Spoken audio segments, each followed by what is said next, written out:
Tenemos dos conferencias más, una que va a dictar la doctora Catalina Naumis Peña, cuyo título es La comprensión y análisis de textos para resumir documentos. La doctora Naumis tiene la licenciatura y la maestría en bibliotecología por la Facultad de Filosofía y Letras de la UNAM. Es doctora por la Universidad Complutense de Madrid en Ciencias de la Información y Documentación. Es investigadora titular B de tiempo completo en el Instituto de Investigaciones Bibliotecológicas y de la Información en el área de análisis y sistematización de la información documental con la línea de indiciación temática enfocada a la terminología de la bibliotecología y desarrolla el proyecto Tratamiento del lenguaje para representar contenidos documentales y recuperar información. Asimismo, es profesora de asignatura en el Colegio de Bibliotecología y Estudios de la Información, imparte un seminario en la maestría y es tutora del doctorado en Bibliotecología y Estudios de la Información, también de la facultad de esta universidad. Es miembro además del Sistema Nacional de Investigadores. Doctora, tiene usted la palabra. Muchas gracias. Buenos días a todos todavía.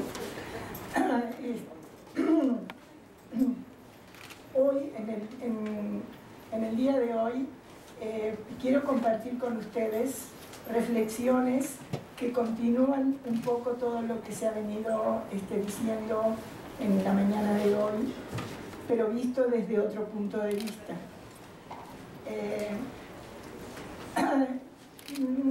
Los resúmenes, digamos, han sido definidos, bueno, dice de ellos Umberto Eco, perdón, pero estoy con problemas creo que me voy a tener que tomar un poquito de agua. Umberto Eco, en un trabajito que se llama Elogio del resumen, dice que el resumen tiene dos funciones, una para quien lo hace y otra para quien lo lee. Y dice, pienso que hacerlo es mucho más importante que leerlo. El arte del resumen es importante y utilísimo y se aprende haciendo muchos resúmenes. Hacer resúmenes enseña a condensar ideas. Este es el pensamiento de Umberto Eco. Entonces nosotros nos preguntamos acerca de esto. Bueno, ¿no existen otras técnicas para hacer resúmenes que hacer muchos? ¿Existe algo nuevo en materia de resúmenes? ¿Es actividad del bibliotecólogo la redacción de resúmenes? Y nos vamos a contestar a esto, en primer lugar, porque las técnicas para hacer resúmenes han avanzado muchísimo. A partir de los años 60, la lingüística de texto comenzó sus investigaciones, empujada un poco porque ya los sistemas informáticos y la inteligencia artificial estaban tratando de definir cómo funcionaba el lenguaje para poder programar las máquinas. Existía la idea que era una tarea que se iba a poder realizar muy bien aplicando ciertas técnicas y procedimientos de la informática. Y bueno, esto obligó a los lingüistas a avanzar mucho en la definición del lenguaje cómo se produce, cómo se entiende, y esto hace que se brinden elementos nuevos para que podamos entender y comprender mejor los textos y poder representarlos de otra manera.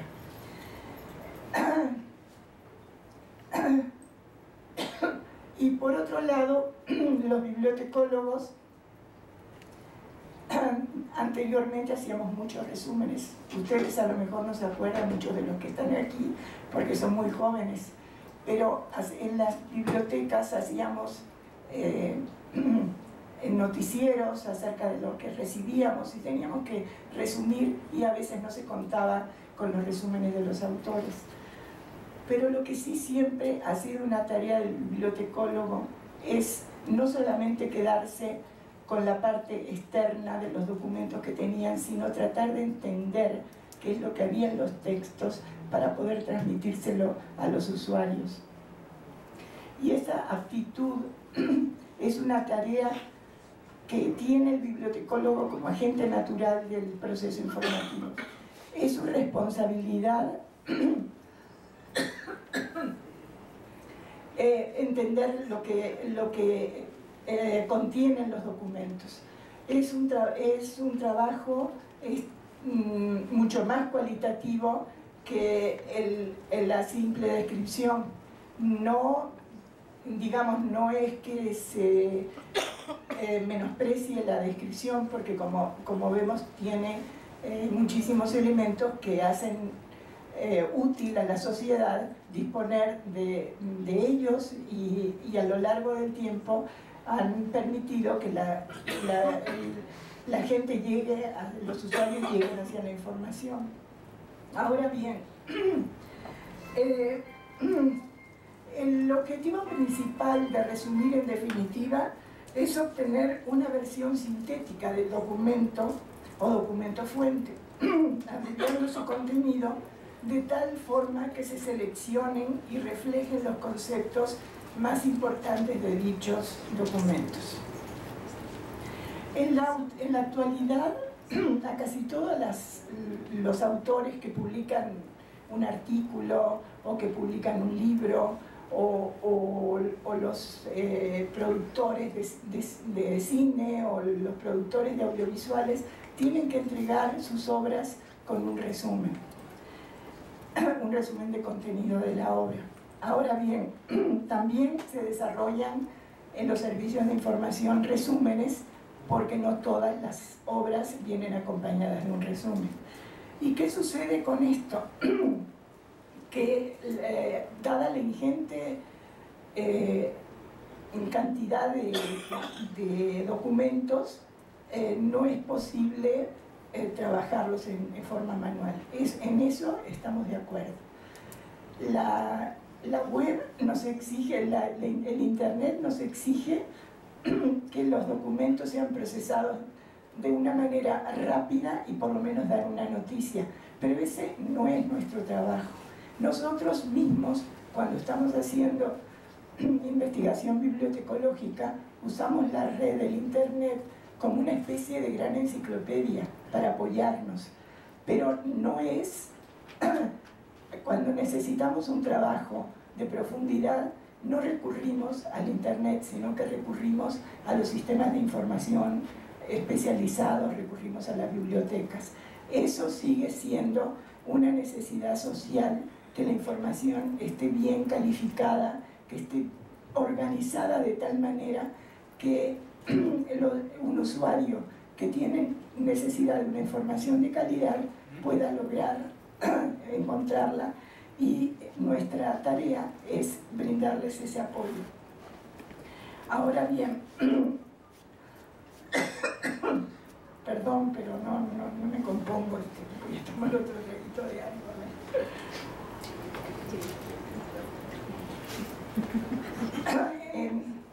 Una de las obras básicas de la lingüística del texto es la de Van Dijk. No tengo tiempo en profundizar mucho de todas estas cosas, pero por lo menos mencionar cómo Van Dijk explica... Ay, gracias. análisis del discurso se estudia desde diferentes disciplinas científicas y que por tanto existe una conexión transversal interdisciplinaria. Van Dijk parte del supuesto de que en el uso de la lengua, la comunicación y la interacción se produce a través de textos o discursos, utilizando esto como, digamos, en cierto modo sinónimos. La lingüística estudia una parte del uso de la lengua, pero otras ciencias también lo hacen.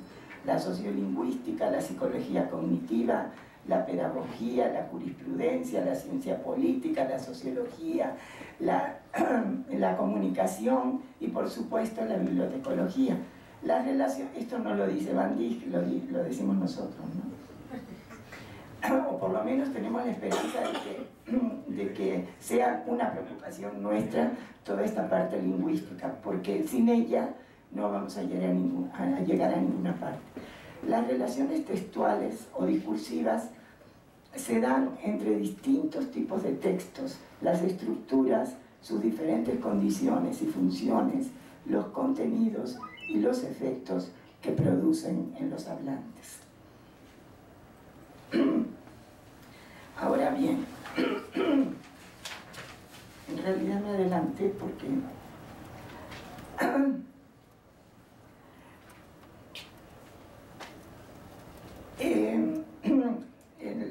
los cambios en la lingüística comienzan a manifestarse en el año 70. En realidad, ustedes ahí ven la fecha de 1992, pero este libro de Van Dijk es de los 70s y fue traducido al español en el 83, y esta es una segunda o tercera reimpresión en realidad. Ahora bien, estos cambios parten de la base que la gramática de una lengua debe estudiar no solo las proposiciones aisladas construidas por los hablantes de una lengua, ¿sí?, sino las relaciones entre esas proposiciones emitidas en un texto. Además, se intensifican las observaciones del uso de la lengua a través de la pragmática y la sociolingüística, incluyendo la variación social y dialectal como actos de habla. Era lo que mencionaba Zaira hace un rato. El problema de ellos es hacer sistemas en su propia lengua, porque toda la tendencia moderna es hacia el sociocognitivismo, que precisamente propaga la idea de que la cultura, las expresiones más importantes de una cultura deben de estar en su propio idioma y en su propio dialecto para que puedan ser bien comprendidas. Nosotros mismos a Zaira le entendíamos, pero no tenemos el mismo nivel de comprensión, aunque sepamos portugués, que el que podemos tener cuando nos escuchamos entre nosotros. En la introducción, bueno, mejor. Ahora bien, es necesario tener claro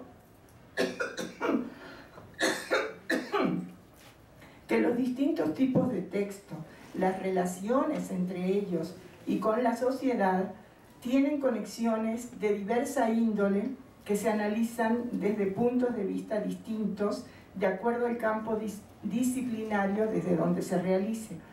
Las ciencias del texto se interesan por profundizar en las propiedades y características comunes del uso de la lengua en el espectro de disciplinas que abarcan las ciencias sociales y las humanas.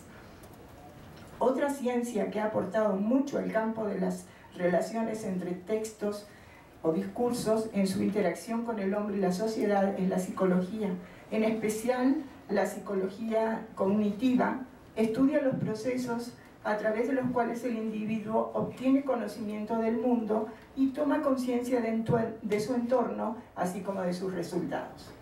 Esta corriente está influida por la teoría matemática de la información y la comunicación, el desarrollo de las computadoras, la inteligencia artificial y sin duda la lingüística de texto, que como decíamos hoy está permeando hacia todas las ciencias sociales y humanas.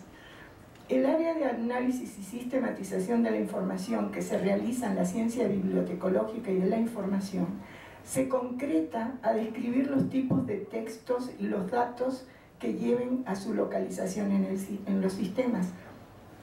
Adicionalmente, se resumen los contenidos textuales o discursivos mediante palabras de indización o a través de síntesis de su contenido. Ahora bien, la generación automática de resúmenes. Perdone, pero me equivoqué de texto y me faltan aquí algunas cuestiones. Bueno, ahora sí vamos a la siguiente transparencia. Desde la visión de la generación automática de resúmenes, Spark-Jones en 1999 dice que el resumen consiste... Muchas gracias por la pastilla, ya estoy recuperando mi voz. Consiste en la transformación de un texto mediante la reducción de su contenido, ya sea por selección o por generalización de lo que se considera importante. La elaboración de un resumen debe abordarse teniendo en mente las características del texto a resumir, el propósito con el que se realiza el resumen y las propiedades en forma y contenido que se desea que cumpla el resumen producido. Los elementos de esta definición parecen responder a un resumen realizado por humanos. Es una definición que podríamos encontrar muy bien en la bibliotecología, porque más que a un automático, está caracterizando en la intención del resumen a sus peculiaridades más intrínsecas como el contenido. Y esto parecería muy difícil de concretar sin una mente humana de por medio. Esta tarea no es nueva, ya que los primeros intentos de producir resúmenes automáticos se llevaron a cabo a finales de los años 50, cuando se propusieron técnicas como la frecuencia de las palabras o la posición que las frases ocupaban en un documento para producir resúmenes de forma automática sin ninguna intervención humana.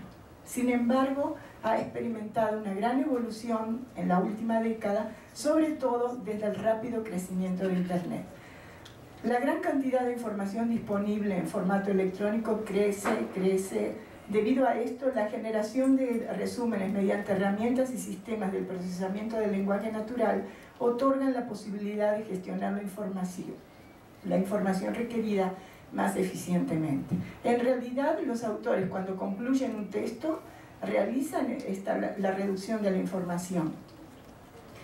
Y en los sistemas de información, la generación de resúmenes no se puede caracterizar en dos modos absolutamente opuestos, el humano y el automático. El humano puede ayudarse de programas de extracción de términos, por ejemplo,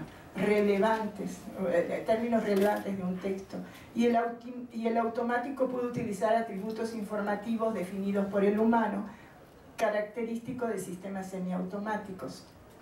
Además, los sistemas de información pequeños, las bibliotecas especializadas, las bibliotecas públicas, los servicios de alerta bibliográfica o los servicios de orientación de usuarios elaboran resúmenes para usuarios específicos realizados por los bibliotecarios o por los propios lectores que retroalimentan los servicios mencionados. La construcción de resúmenes por humanos o por máquinas comparten o aspiran a compartir dos formas de presentación de los mismos, que son la extracción, es decir, la selección de frases literales de los textos, la abstracción o información expresada en frases que condensan sentido, pero que no están presentes en los textos. En el primer caso se elabora una supresión de oraciones o proposiciones que no agregan nueva información para seleccionar las más representativas del tema tratado en el texto, y en el segundo las oraciones, es decir, en la abstracción, las oraciones o proposiciones más importantes se transforman de alguna manera y se expresan en forma distinta al original. Los humanos que programan las máquinas trabajan actualmente en técnicas de procesamiento del lenguaje natural y de procedimiento como el conocimiento semántico que los ayudan a lograr el difícil arte de resumir. Digo, lo hacen de manera muy esquemática y muy no tan apropiada como se requiere, ¿no? Estudios recientes han demostrado que en contra de la creencia, bueno, estudios recientes, vamos a entendernos desde el procesamiento del lenguaje natural. En contra de la creencia inicial, los seres humanos generalmente realizan resúmenes mediante la selección de oraciones del documento original y solo en aquellos casos en los que se exige una compresión muy elevada del texto, utilizan técnicas de abstracción y reescritura. Partiendo de esta misma hipótesis, Jin, en el 2002, presenta una descomposición de los resúmenes realizados por personas con el objetivo de determinar cómo se generan estos resúmenes. Como resultado se identificaron 6 tipos de operaciones: simplificación de oraciones, combinación de oraciones, transformación sintáctica, parafraseando léxico, generalización y especialización. Sin embargo, los experimentos realizados sobre un corpus de 300 resúmenes no son exactamente 300 resúmenes. Yo estuve tratando de ver en detalle este trabajo y son más bien se refiere a las proposiciones. Fue difícil sacar la cantidad porque había diferentes tipos de resúmenes. Estaba trabajando en los resúmenes periodísticos, los resúmenes del área biomédica, eran 3 temáticas. Pero el resultado que obtuvo es que el 81% de las oraciones en los resúmenes se correspondían íntegramente con oraciones presentes en los documentos originales, utilizando los 4 primeros tipos de operaciones que habíamos mencionado, ¿no?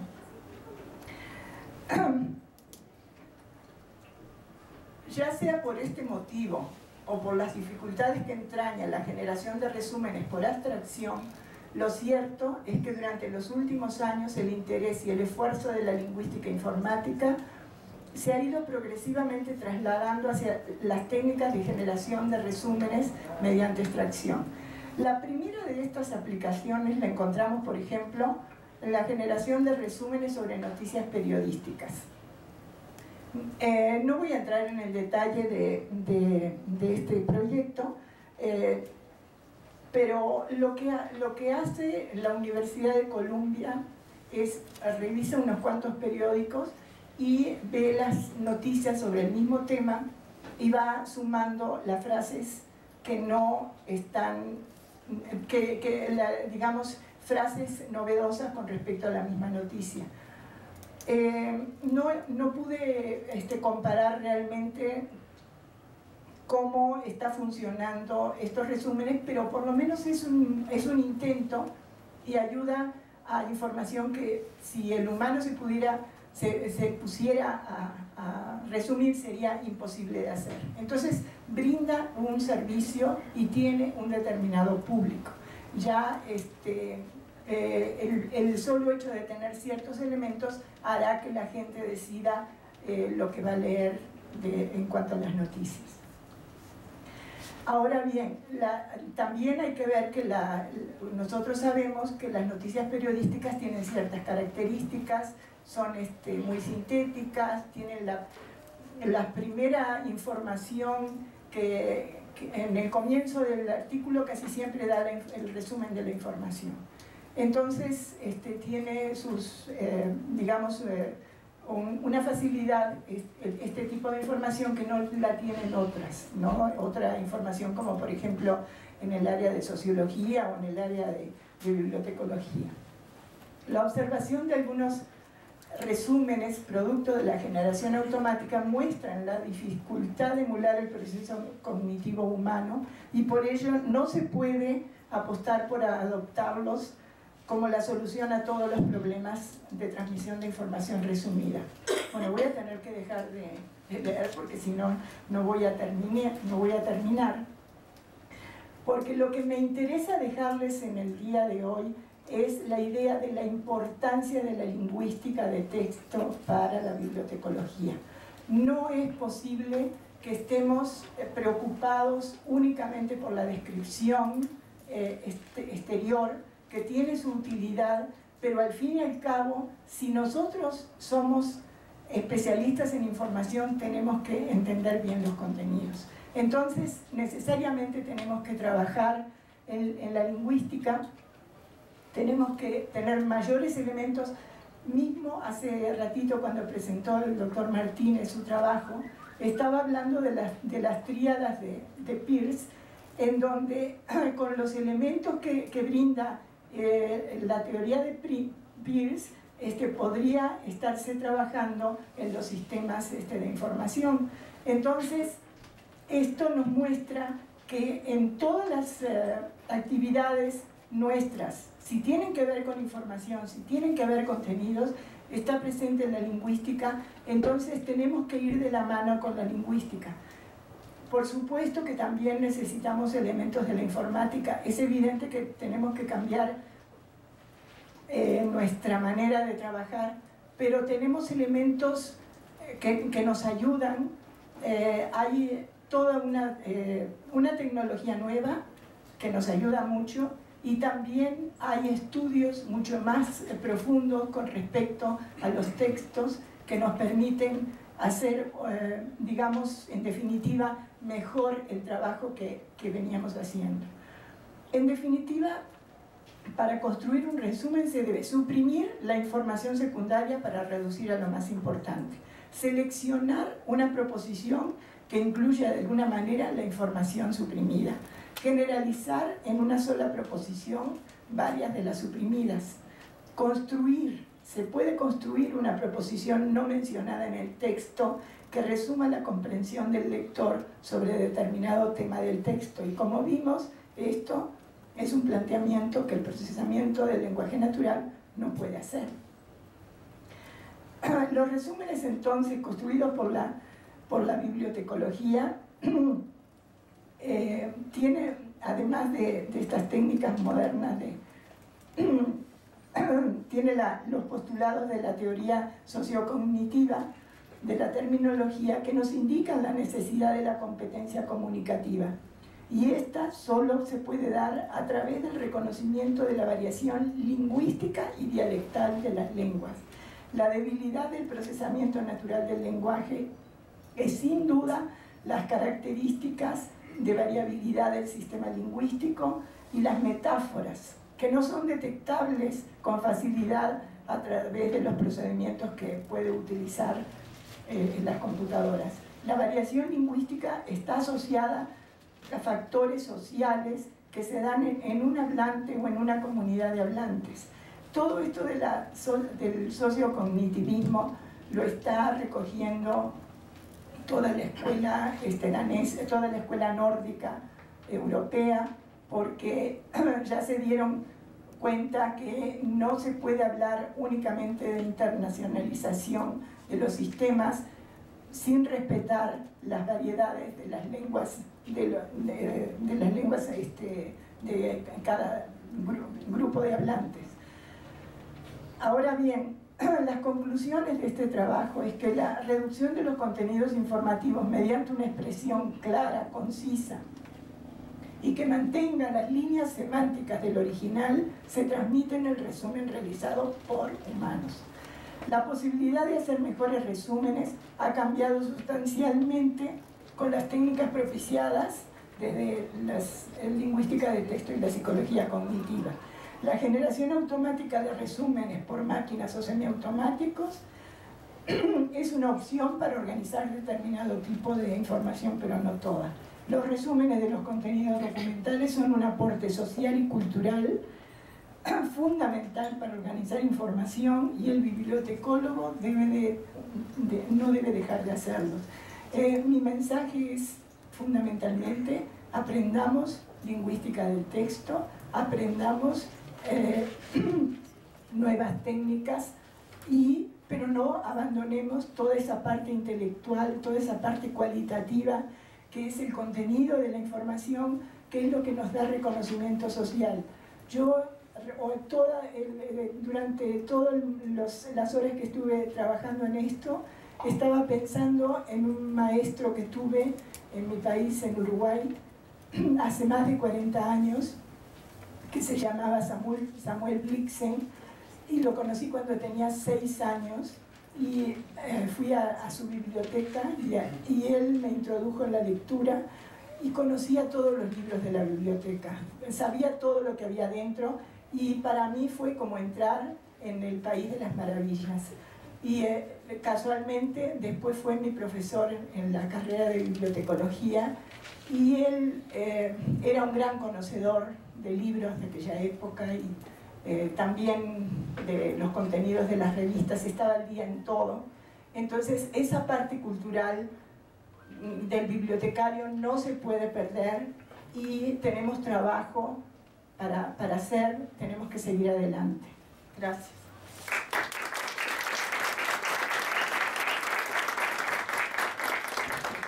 Muchas gracias, doctora Naumis. Sin duda,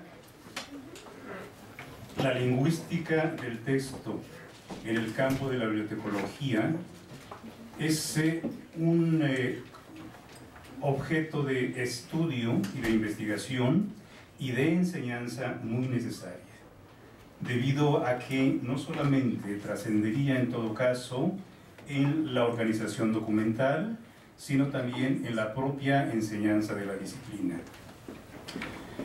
Bien, continuamos con la participación de la doctora Brenda Cabral Vargas, que es en colaboración con el maestro Job Valdespino Vázquez, que además es alumno del doctorado en Bibliotecología y Estudios de la Información. Presentarán la ponencia intitulada Metadatos para documentos de archivos digitales, especificaciones e importancia de MOREC. La doctora Cabral es licenciada y maestra y doctora en bibliotecología por la UNAM. Sus tesis fueron aprobadas con mención honorífica. Obtuvo la medalla Gavino Barreda en la licenciatura, otorgada por la UNAM por el mejor promedio de su generación. Ha asistido e impartido cursos de actualización en la profesión, así como participado en eventos académicos bibliotecológicos internacionales en el ámbito nacional e internacional. Bueno, aquí me repitieron este asunto, pero entendamos que nacional e internacional. Ha sido catedrática desde 1991 en diferentes asignaturas relacionadas con la bibliotecología en instituciones de enseñanza superior pública y privada. Ha revisado trabajos de titulación, formó parte del Consejo Directivo del Colegio Nacional de Bibliotecarios del 2002 al 2004, donde fungió como vicepresidenta. Su experiencia bibliotecaria ha sido en instituciones públicas y privadas, dirigiendo, coordinando y organizando servicios bibliotecarios y fomentando el aprendizaje significativo bibliotecológico en las nuevas generaciones de alumnos. En la actualidad es investigadora del Instituto de Investigaciones Bibliotecológicas y de la Información de la UNAM, en la línea de Tecnologías de la Información, y coordinadora del posgrado en Bibliotecología y Estudios de la Información de la Facultad de Filosofía y Letras. No tengo el currículum del maestro Job Valdespino, pero ya mencioné que es alumno de nuestro doctorado. Por favor, tienen la palabra. Pues muchas gracias, doctor, y pues muchas gracias a todos ustedes por acompañarnos aquí y a los organizadores del evento por invitarnos a este encuentro que ha sido para mí desde que inició un gusto, porque a mí todo lo que ha sido siempre la organización de la información, el manejo de contenido, la descripción, todos estos aspectos que tienen que ver con la recuperación y el acceso a la información, es para mí un gusto participar en estos eventos, y además el conocer lo que ustedes están haciendo nos permite un mayor acercamiento. De hecho ahora, bueno, físicamente no estuve, pero no me despegué ahí de la web, de estar viendo cada uno de los comentarios, vi cuando estuvieron moderando cada uno de los que nos antecedieron y viendo las preguntas también que hacían aquí del público, porque también eso es interesante, saber las inquietudes que tienen todos ustedes, debido a que yo también ando así como con tos y luego aquí el clima está medio, un poquito complicado a veces. Bueno, ustedes han visto cómo en la actualidad la organización de los archivos, sobre todo los que nos enfrentamos a esta parte de ya no nada más de organizar una serie de documentos que tiene que ver con material bibliográfico, libros, otro tipo de documentos que también estuvimos viendo, videos y otras colecciones muy interesantes que estuvieron aquí manejando y que bueno, describieron qué metadatos son los que ustedes están utilizando. Yo creo que esta cuestión de archivos, sobre todo los archivos digitales, nos implican una serie de reflexiones en relación a cómo poderlos recuperar, y sobre todo ahorita que se da todo lo de acceso a la información y todas estas leyes y normativas que se dan a nivel nacional y en cada una de las instituciones, en las cuales, bueno, ya no es algo que si queremos o no queremos organizar nuestras colecciones documentales, sino que ya es una obligación legal a la cual tenemos nosotros que pues satisfacer.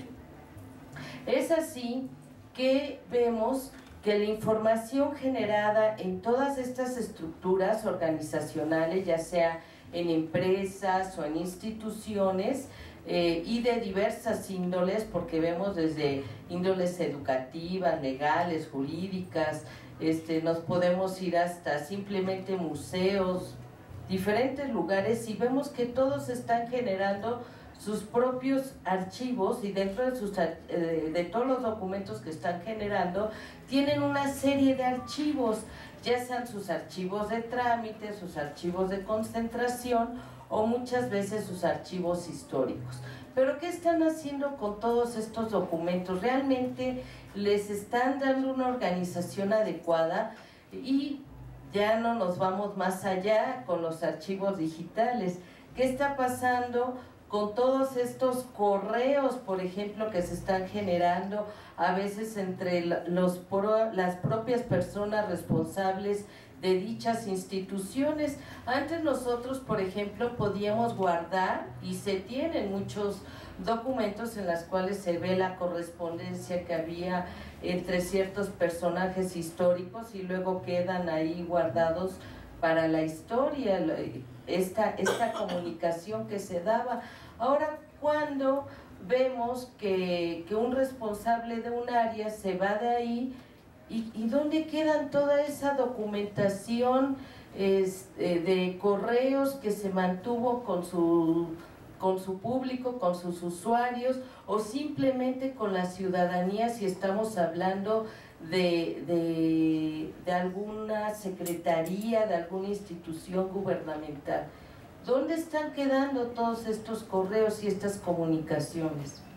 Bueno, el surgimiento, bueno, de estas computadoras, y en un primer plano, bueno, se creyó que ya con toda la tecnología, bueno, pues ya podemos preservar, bajamos estos correos, ahí los tenemos, y bueno, ahí los tenemos almacenados. Y bueno, también se tiene cierta normativa, un sistema de gestión de documentos electrónicos que ahora se conoce como CGDA, y que bueno, en la mayoría de los lugares donde se están manejando estos sistemas de gestión de documentos, se piensa que con este sistema ya se tiene cubierto todo. Sin embargo, bueno, tenemos que tener ciertos lineamientos, ciertas normas para poder describir todos estos archivos. ¿Y esto cómo se hace? Pues a través de unos metadatos, que bueno, ya aquí se han descrito una serie de metadatos dependiendo de las necesidades, dependiendo también del tipo de documento y del área en donde se esté generando esto, porque no es lo mismo un metadato para archivos que si yo quiero un metadato para fotografías, por decir algo, ¿no? Varía muchísimo la información que yo necesito describir, que yo necesito recuperar y además que se necesita también preservar. Nosotros, para lo que son los archivos digitales o los archivos impresos, sobre todo en el área de archivos, se manejan los cuadros de clasificación. Estos cuadros de clasificación, a veces muchos, sobre todo los que venimos del área de la biblioteconomía, decimos, bueno, pues tiene que ver como con el sistema de clasificación, que es el sistema Dewey o el sistema LC. Sin embargo, ya cuando uno está entrando más a detalle a este tipo de cuadros de clasificación, vemos que no tiene que ver con esto. ¿Por qué? Porque nosotros estamos acostumbrados, sobre todo, bueno, yo digo nosotros, hablando de los que venimos del área de la biblioteconomía, a que nosotros organizamos de acuerdo al contenido, como decía la doctora. Tenemos que hacer un análisis del contenido del documento, pues para ver dónde voy a ubicar a mi documento, bueno, al libro o a la obra o a la colección. Sin embargo, ya cuando nos vamos al cuadro de clasificación, vemos que aquí ya no tiene que ver el contenido. Entonces pues cuando yo llegué aquí dije, no, pues entonces no tiene que ver, bueno, hice clasificación, pero no tiene que ver nada con esto. Entonces ya analizando, metiéndose más a este tipo de información, vemos que esto depende si es organizar, clasificar estos documentos, pero ya de otra forma. ¿Y de qué otra forma hay? Bueno, hay diferentes formas. La mayoría de las personas lo ven desde la parte orgánica. ¿Por qué? Porque, bueno, ven cómo está organizado la institución, cómo está organizada la dependencia, y en función de ello empiezan a hacer su cuadro de clasificación. Sin embargo, aquí nos enfrentamos a un problema. ¿Qué pasa cuando en esa dependencia cambia algún departamento, alguna dependencia, alguna subsecretaría, depende de otra persona? Entonces ya ahí se mueve todo este cuadro de clasificación y yo no puedo estar moviendo mi cuadro de clasificación porque, bueno, ustedes saben que las clasificaciones sí deben de ser flexibles, pero no tanto de que en un momento estén ubicados en un lugar y en otro momento estén ubicados en otro lugar. Entonces aquí, bueno, se toma en cuenta la cuestión orgánica, pero también la cuestión de las funciones. ¿Qué funciones se están llevando a cabo dentro de esa dependencia para poderlas nosotros entonces ir organizando? Y dentro de esas funciones tenemos que ver las que son las funciones sustanciales, como podría ser todos los que elaboramos aquí en la UNAM, pues me podrían decir cuáles serían las funciones sustanciales de aquí de la UNAM.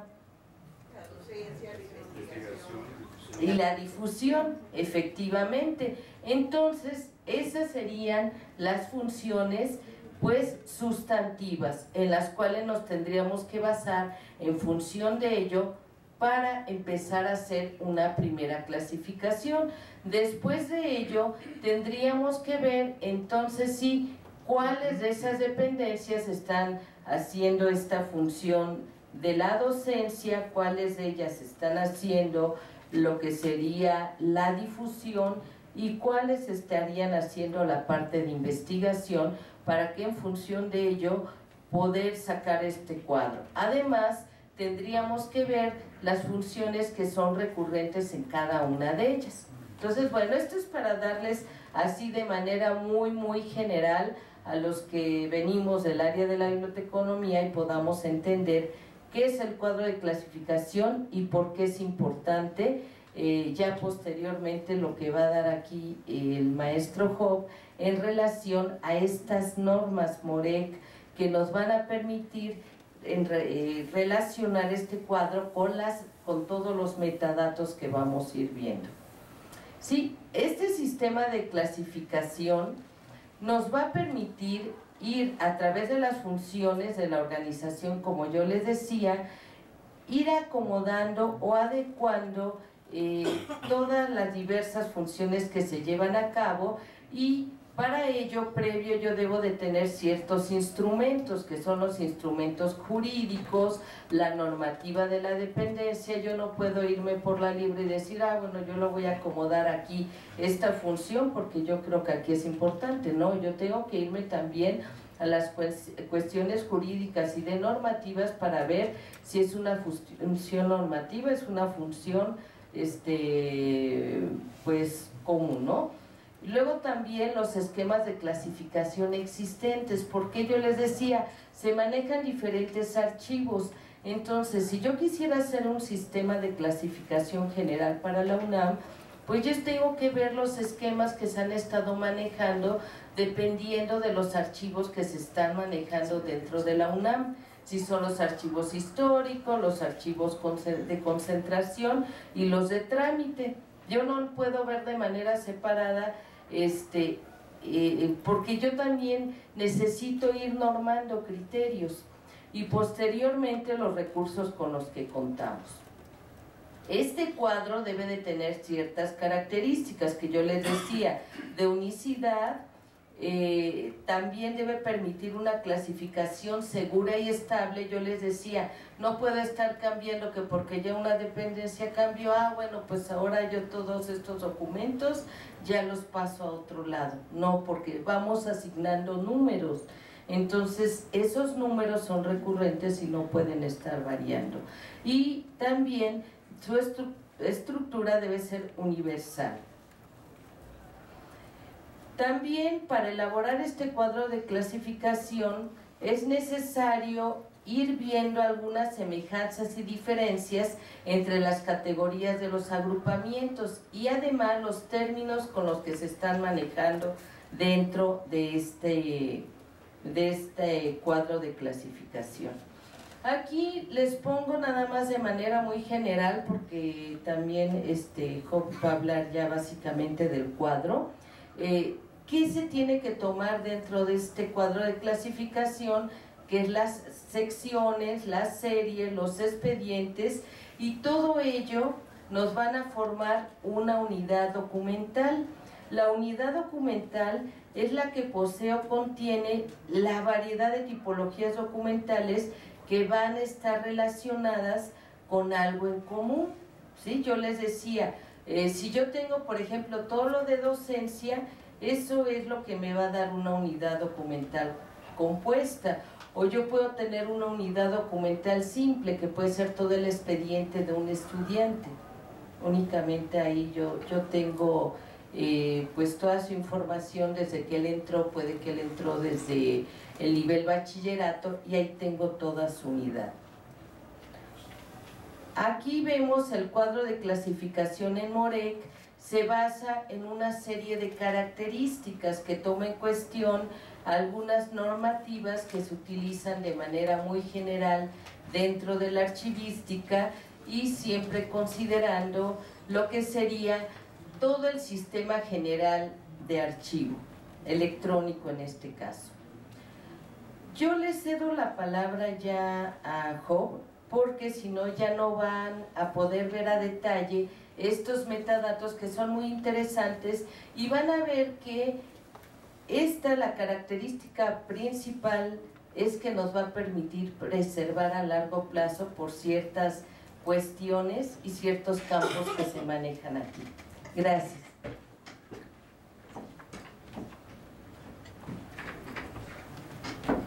Buenas tardes. Mire, primero vamos a ver cuál es la importancia de los metadatos en cuanto a MOREC.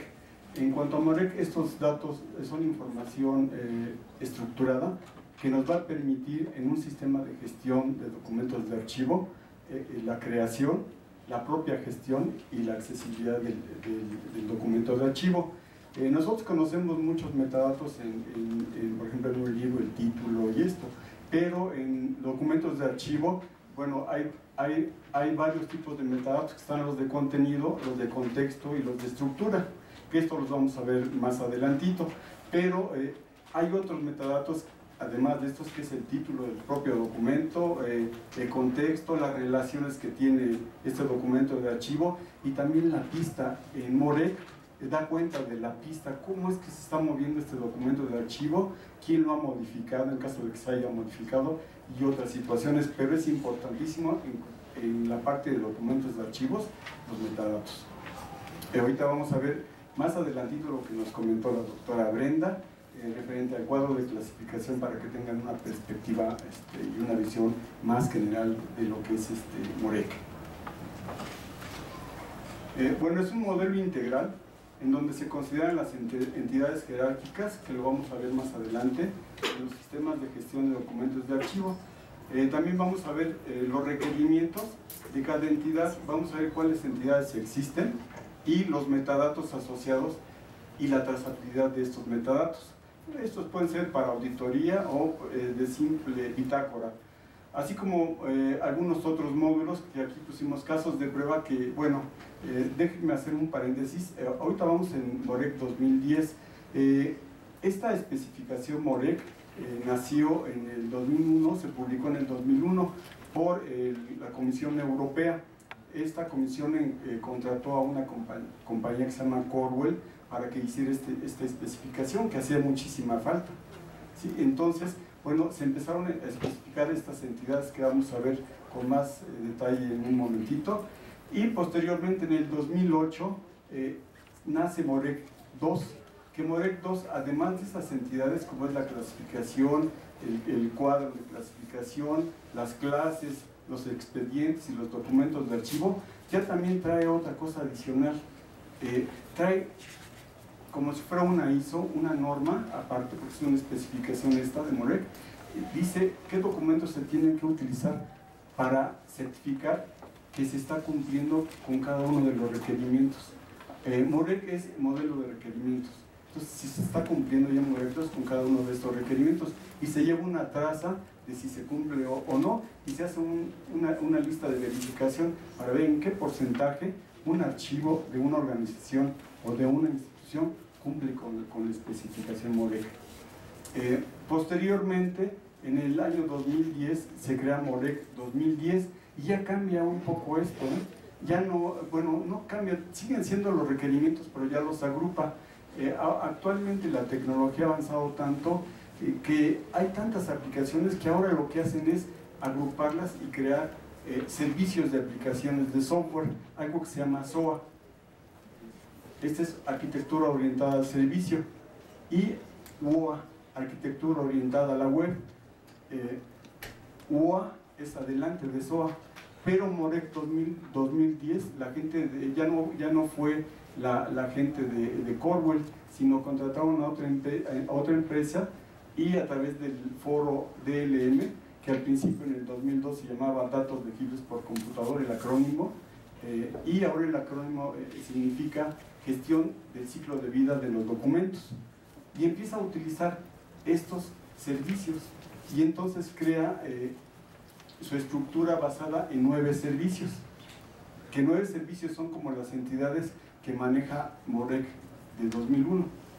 O sea, adentro de cada servicio, adentro de cada uno de los servicios, como lo vamos a ver más adelante, están los requerimientos, son 9. Por ejemplo, está el de cuadro de clasificación, el de expediente, y nos dice qué requerimientos debe de tener cada uno de estos. Bueno, y me voy a pasar este cuadrito, que ustedes no lo ven, yo tampoco, pero se lo voy a explicar rápidamente.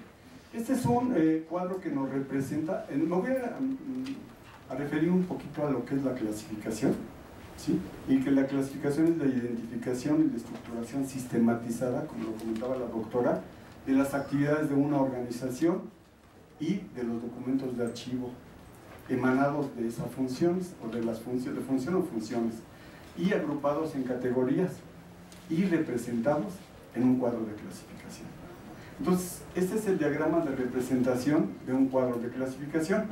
Aquí vemos las entidades y sus relaciones. En la parte superior, lo tengo acá, ¿sí lo alcanzan a ver?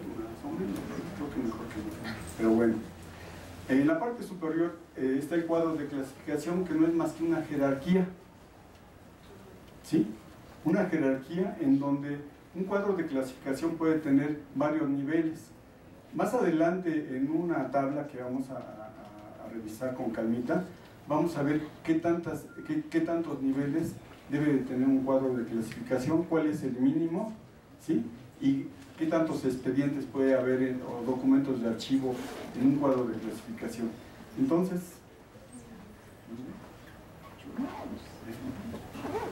ay, Dios mío. Bueno, tranquilo. Rápidamente. Tranquilo, pero no nos vayas a dar un curso de clasificación. No. Sí, bueno, este nos refleja un cuadro de clasificación que es una jerarquía que está compuesta a su vez de niveles. Puede haber, estos niveles representan las clases, o en archivística serían las series, ¿sí? Y estas series, abajo de estas series hay expedientes, como vemos del lado izquierdo. Hay expedientes, o sea, una clase puede contener uno o más expedientes, y un expediente puede estar representado por uno o más volúmenes. Estos volúmenes se van generando como cuando se hacía de manera tradicional, que ya sea por las fechas o porque así nos consideramos que sea lo más pertinente. Además se pueden guardar copias de estos expedientes, pero son copias virtuales, o sea, físicamente no existen, solo una. Y también se pueden albergar, como vemos casi en medio, extractos de estas clases o de estos expedientes, en donde nosotros tenemos nada más una parte de lo que queramos que vean, y quizás los demás sean datos confidenciales. Entonces nada más sacamos un extracto. Y por otro lado también podemos manejar al mismo nivel los expedientes tradicionales y las series tradicionales. O sea, desde de un cuadro de clasificación en un sistema de gestión de documentos electrónicos de archivo, nosotros podemos definir esto. Bueno, voy a seguir. Todavía. Nosotros aquí, esas entidades que comentamos que estaban en el cuadro de clasificación, que no alcanzaban a ver, pero están aquí, ya se ven con mucho más detalle. Tenemos una de las entidades del cuadro de clasificación, que, como vimos, define el modo en que los documentos electrónicos se organizan, o las agrupaciones, y vemos 9 requisitos de lo que sería la entidad cuadro de clasificación, y estos requisitos debe de considerarlo, por ejemplo, las organizaciones que ya tienen un sistema, un SGDA, y que quieren saber si cumple con una especificación, si están en norma, ¿no? Que es importante. Y estos son algunos, no se los voy a leer todos. El SGA debe de soportar el cuadro de clasificación de la organización y ser compatible. Un SGDA debe soportar al menos 3 niveles, pero sí puede soportar los que sean, ¿no? Y también los expedientes y también los documentos de archivo electrónico. No me voy a detener tanto, voy a leer unas cuantas. Sí, ahorita a ver. Esto es del cuadro de clasificación. Aquí vemos, por ejemplo, uno de los requisitos del cuadro de clasificación debe permitir la definición de varios cuadros de clasificación. Además se puede y debe. Y dentro de los metadatos de este requisito encontramos que debe tener estos el nombre, que puede ser el de la unidad que definió el cuadro de clasificación, el identificador y una descripción. Estos son los, como comento aquí abajo, estos son los metadatos y los requisitos mínimos, pero ustedes pueden generar más que lo deben de adecuar a las necesidades de las organizaciones, pero mínimo deben de tener estos requisitos y estos metadatos de acuerdo a la norma y de acuerdo a la entidad cuadro de clasificación. Otra de las entidades que no se veían en el diagrama es clase y expedientes. Ahí son 10 requisitos, ¿sí? Y les voy a leer uno de ellos, que es el sistema de gestión de documentos electrónicos de archivo debe permitir la aplicación de al menos 2 mecanismos de denominación de expedientes electrónicos y clases en el cuadro de clasificación. Y aquí vemos un ejemplito de lo que sería esta denominación. La serie 900-23-1 es fabricación, dentro de fabricación, tramitación, dentro de tramitación, validación del pedido. Y así cada uno de nosotros podemos agregar. Y uno de los metadatos sería el identificador de esa denominación, el nombre y la descripción. Otro del cuadro de clasificación debe permitir la definición de varios cuadros de clasificación. Y como metadatos tiene el nombre, la descripción y el identificador, porque los metadatos son los que le dan la estructura. Vimos ese cuadro, ese diagrama no existe, quienes lo hacen existir son los metadatos. ¿Sí?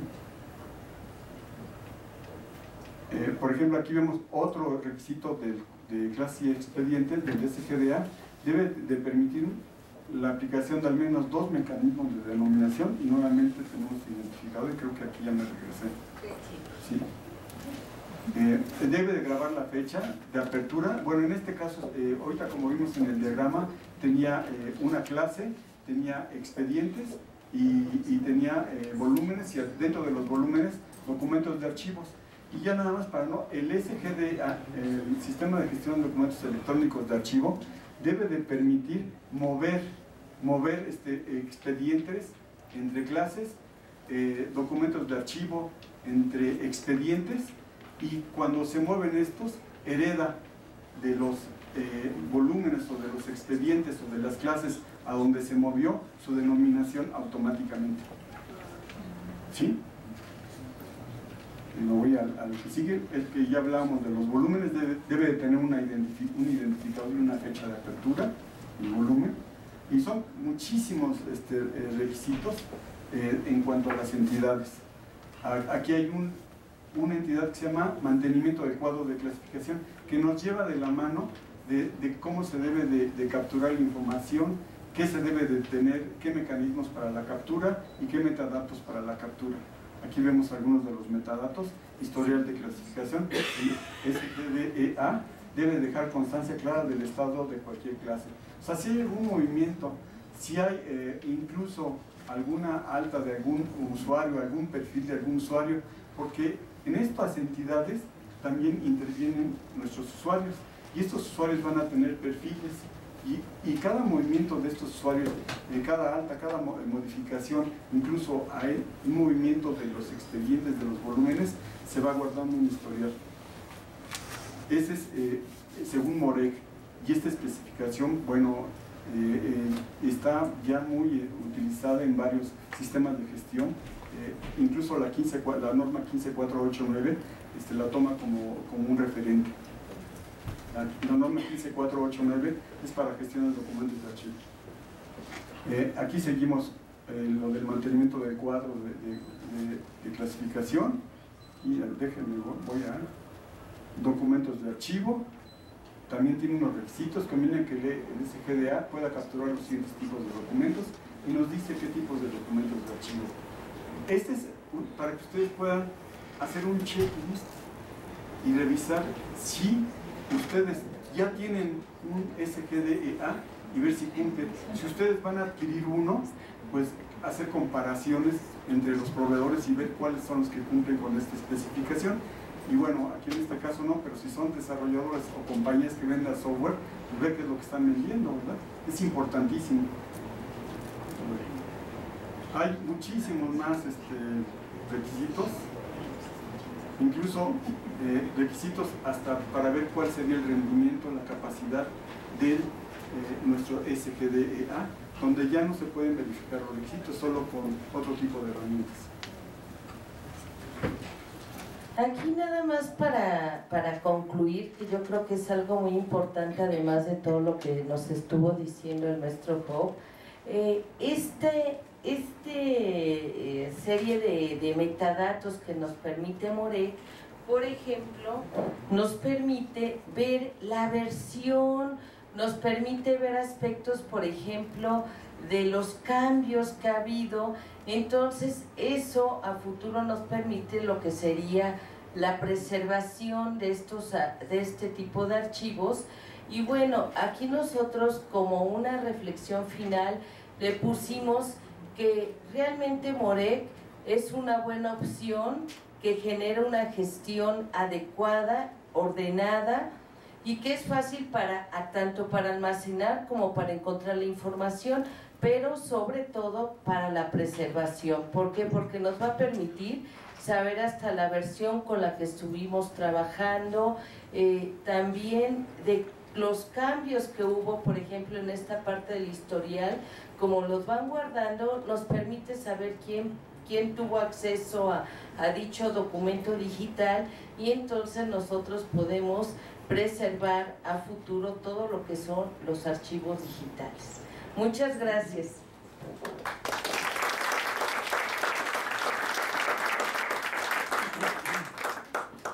Muchas gracias a Brenda y a Job.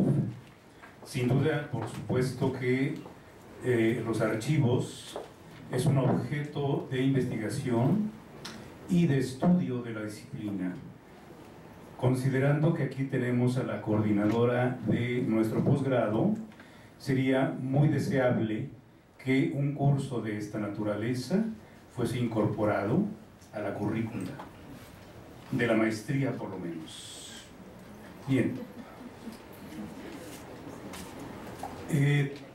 Pasamos ahora la palabra a los asistentes. ¿Tienen alguna pregunta para la doctora Naumis o para la doctora Cabral y Job Valdespino? ¿O ninguna? ¿Quedó clarísimo? Entonces que le repitan otra vez la clasificación. Bien.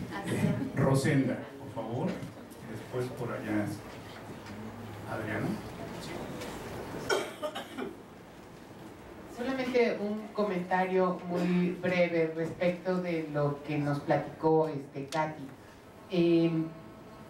Yo creo que, no sé tú qué pienses, pero yo creo que debería de incorporarse la enseñanza de la lingüística en la licenciatura.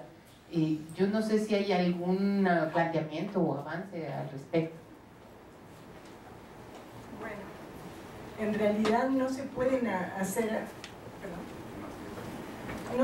hacer ajustes en la currícula completa, porque eso implica muchas instancias dentro de la universidad donde tiene que ser aprobado y es muy tardado. Entonces ahora estamos pasando por un proceso de calificación de la licenciatura y de, ¿cómo se dice?, de certificación. Entonces estuvimos revisando todos los contenidos y en la materia de indización metimos, pero absolutamente todo, el análisis de texto, porque es fundamental, no es solo para los resúmenes, sino también para la asignación de términos de indización. Cada vez es más necesario que trabajemos nuestras propias herramientas lingüísticas para organizar información. Entonces la gente que estudia la licenciatura tiene que estar preparada para enfrentar esa parte, y si no, no tiene ninguna posibilidad, porque realmente hay muchísimas otras ciencias que están aplicando todos estos conocimientos, todas las que tienen que ver con los textos. Entonces no nos podemos quedar atrás. Bien. Adriana.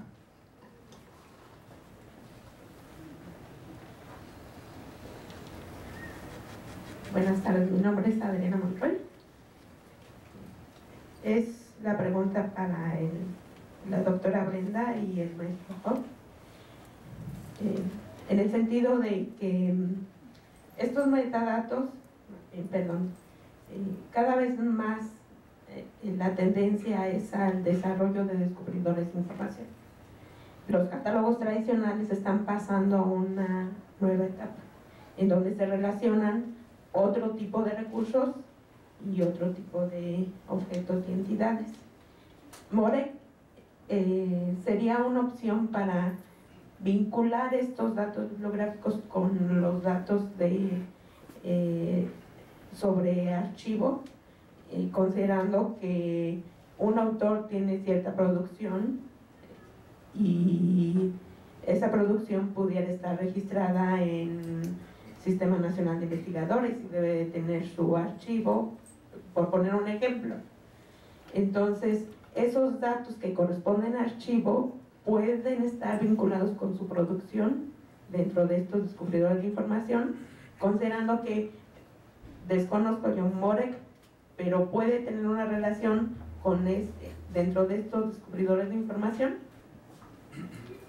Sí, mira, ya con Morek 2010, e incluso desde antes, como son entidades las que se pueden definir, y te acuerdas de que es un documento de archivo, que es un documento elaborado, recibido en el transcurso de la actividad, que sirve para tener evidencia de lo que hizo. Bueno, si este proceso de la generación de los libros o de artículos está en un proceso de una organización que quiera guardar estos datos, se podría, pero fácilmente, y ligar, vincular con un metadato a su descripción bibliográfica, bueno, a su enlace bibliográfico, que podría ser un número, un descriptor.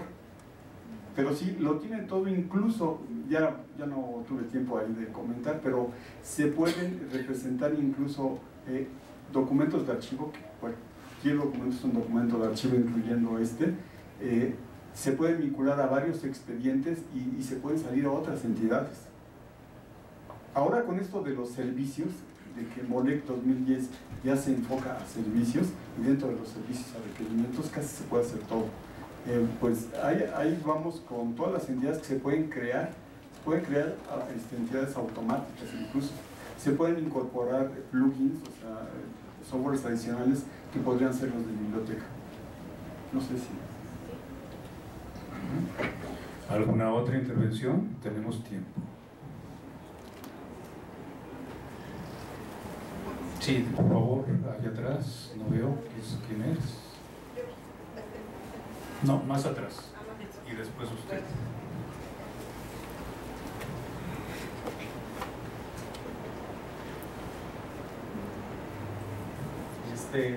Con relación a la participación de la doctora Naomi, concuerdo totalmente con lo que decía la compañera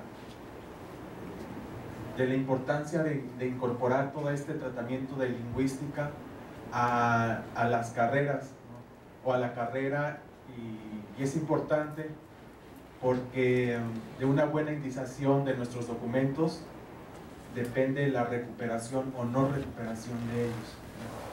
Y muchas veces en esta pequeña porción de la carrera es donde muchos nos atoramos, ¿no? Porque no tenemos una comprensión correcta de qué es lo que se tiene que hacer con un documento para poder describirlo, resumirlo, describirlo y que pueda ser recuperado, ¿no? Y bueno, sería muy loable, ¿no? Que se pudieran incorporar más allá, ¿verdad?, de todas las trabas que pueda haber a nivel burocrático, ¿no? ¿Por qué? Porque, como bien dijo usted, ¿no?, otras carreras u otras disciplinas ya lo están incorporando, sobre todo disciplinas que trabajan con texto, y para área de oportunidad como un área de oportunidad en nuestra carrera. Yo creo que también trabajamos con texto y también tenemos esa necesidad, ¿sí?, de ser más abiertos a estas oportunidades de mejorar nuestra disciplina. Gracias. No, de acuerdo. Si queremos ser competitivos, evidentemente, el problema es que no tenemos, nosotros mismos no tenemos esa formación.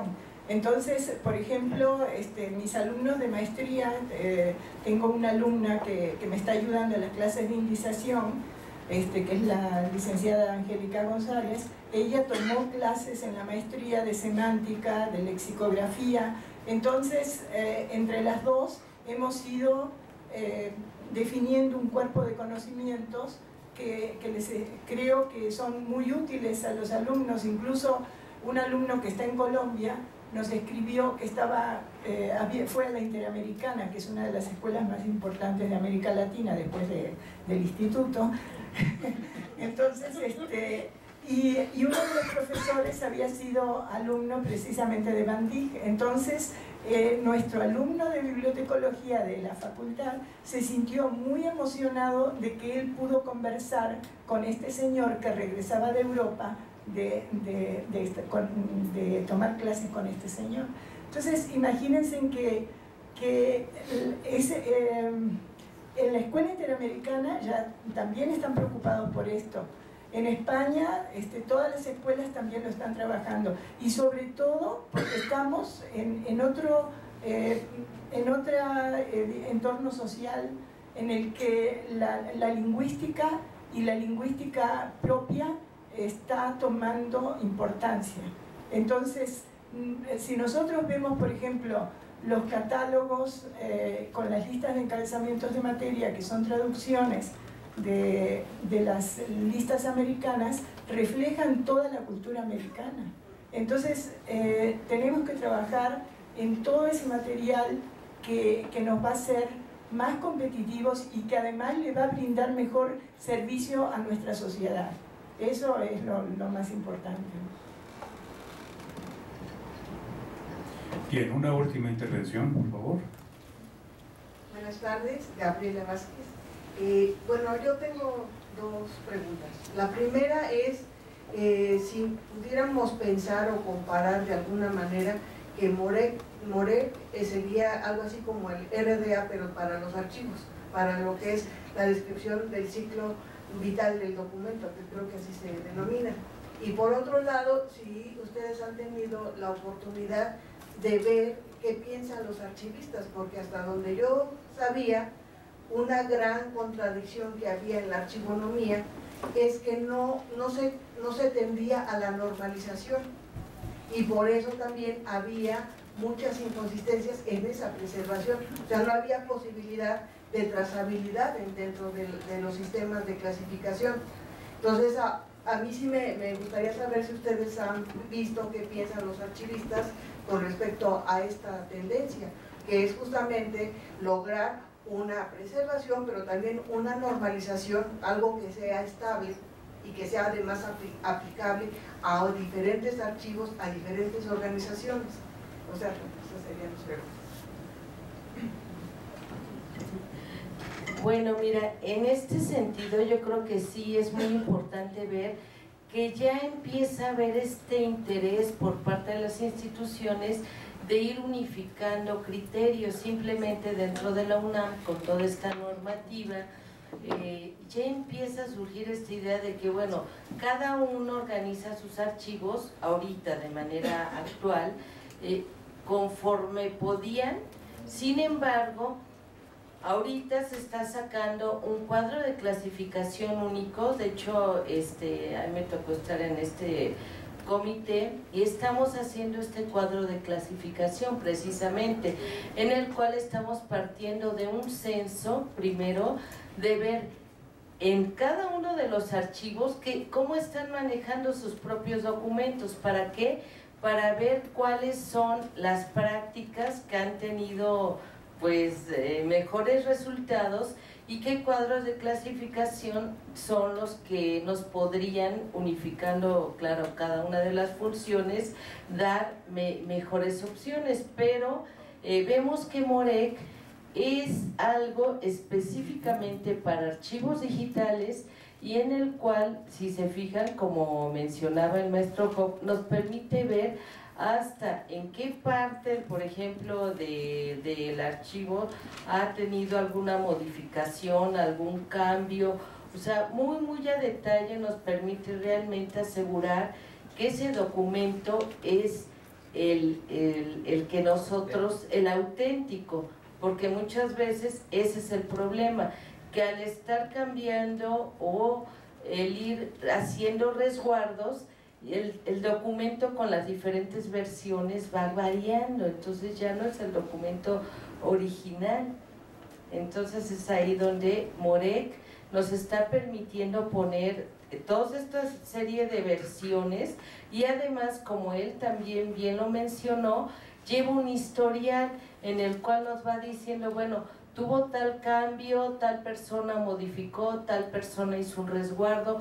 Entonces ya sabemos que bueno, no es el original, sino ha sufrido una serie de cambios, y bueno, ahí ya podemos también nosotros saber si es el archivo el auténtico o no. De todas formas, el maestro Hop va a complementar algunas cosas. Sí, primero que nada, los documentos de archivo deben de cumplir con las 4 características, que es autenticidad, fiabilidad, integridad y accesibilidad. Entonces, para esto ya se han creado y está trabajando con varias iniciativas, unas por parte del Congreso de los Estados Unidos, otras por la Comisión Europea y otras por la UNESCO, bueno, que ha de intervenir en muchísimos casos, y se han creado grupos de países, porque una sola organización, dependencia, no podía contender con un proyecto de esta naturaleza. Hay, digamos que normas, estándares, tanto para la gestión de archivos. Esta parte nada más es modelo de requerimientos, de los requerimientos que debe de llevarnos la gestión. Para la gestión de documentos de archivo está la norma 15489, que es ya casi universal, y también para preservación, que está OAIS, que es otra norma de preservación, y están creando uno que se llama Continuum, que no deje ningún gap ahí, ningún hueco, de lo que es la gestión, de lo que sería un archivo de trámite, ni uno de concentración, ni un histórico, un continuum de todo esto. Y se está trabajando, pues aquí en el instituto hay bueno, nosotros somos parte de ese grupo de Interpares, que es una de las iniciativas, pero sí se está trabajando con ello, y los archivistas están entrando fuertísimo, ellos quieren aprender todo esto. Bien. La última. Breve. La última. Y nos vamos. Sí me da bueno, no me enteré el día de ayer de este tipo de evento. Yo trabajé 3 años en el archivo del ICOMSA, entonces viví de veras en carne viva lo que es no contar con un sistema de clasificación para poder manejar y depurar 23.830 cajas. Tenían una nave, lo que tenía Salinas allá en Tláhuac. Entonces era un mundo, pero terrible el estar organizando esta parte, y era yo encargada de la coordinación, y empezamos a hacer esto del cuadro de clasificación, y la verdad, sinceramente, me costó hasta el puesto. En serio, sí, me costó el puesto, y los archivistas se trabajó, en serio, se trabajó, yo trabajé el cuadro, se estuvo viendo, organizando y demás, ¿sí? Y entró contrataron una empresa, fíjense cómo estuvo, contrataron una empresa, pagaron no sé cuánto, y terminé haciéndolo yo, ¿sí? Y se quedó en mi lugar uno de la empresa, ¿sí? Entonces se jugó de esta manera, yo lo viví de veras. Nos dieron cursos en el Archivo General de la Nación, íbamos a eventos, hizo el Congreso Nacional de Archivos, fui al Congreso y demás, estuve haciendo todo ese tipo de cosas. Entonces, lástima para haber extraído toda la experiencia, todo lo que se hizo, cómo se movió, los cursos que se prepararon, qué es el archivo de trámite, cómo se ve y cómo ellos o cómo se realizó este tipo de organización. Es otro mundo, es otro mundo. Bien, muchas gracias. Sin duda, ambos temas son verdaderamente álgidos, particularmente archivos, que de alguna manera tenemos poca experiencia en la disciplina bibliotecológica y que de alguna forma pues también contiende este objeto de estudio a la propia disciplina. Es decir, y un proyecto de esta naturaleza no puede ser más que multiinstitucional. De lo contrario, son esfuerzos aislados que pues, les cuesta el puesto. Bien. Por otra parte, solamente quiero comentar la preocupación de Rosenda y del joven detrás respecto de incorporar la lingüística al currículum de la licenciatura y de la maestría. En la licenciatura, por lo menos, ya la doctora Naumis está haciendo su labor. En la maestría existe una materia que se impartía, se llama lingüística aplicada. Sin embargo, obviamente no es tan sencillo identificar y en su momento que algún lingüista quiera realmente impartir ese seminario. Está ya incorporado y seguramente la doctora Cabral tiene ya identificado el plan, digamos, del seminario, y lo daba la maestra Margarita Palacios. En efecto, era un curso sumamente rico y convendría rescatar a esta maestra. ¿Sí? Bien, pues no me queda más que pedirles un aplauso para los participantes. Pedro, Catalina Naomi, por favor.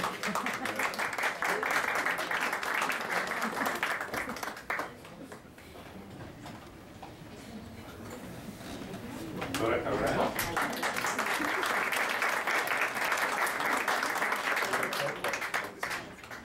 Doctorante. Y a ustedes muchísimas gracias por su asistencia y participación.